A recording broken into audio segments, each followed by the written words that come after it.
I am very pleased to be talking to you today about the impact of COVID-19 on cancer clinical trials conducted by NCI-Designated Comprehensive Cancer Centers.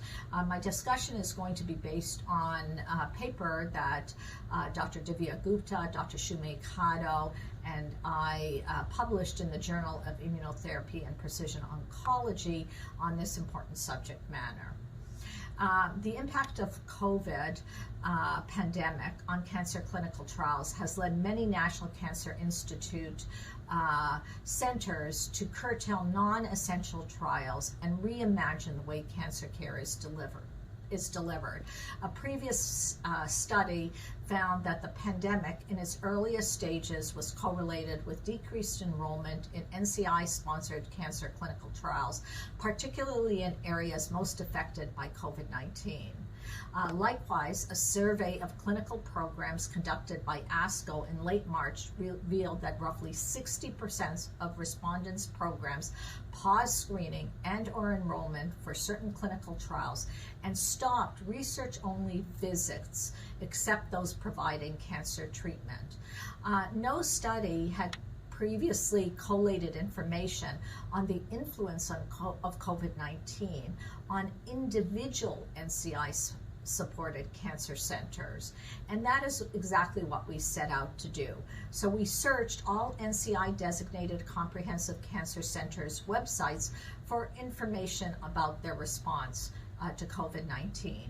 Among 51 comprehensive cancer centers, 28, or about 55%, had information on these topics on their websites or on external platforms. All 28 centers issued broad statements in support of continuing necessary clinical trials while maximizing patient safety. Even so, enrollment often dropped by 30% to 70%. What was widely consistent between most of these cancer centers was, however, the adoption and the rapid adoption, actually, of telemedicine.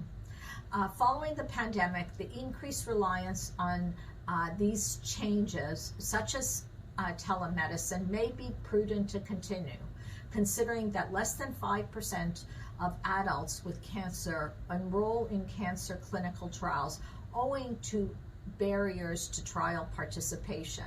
Two of the biggest barriers are the travel and time costs of conventional trials, as well as overly strict eligibility criteria that decrease trial accrual.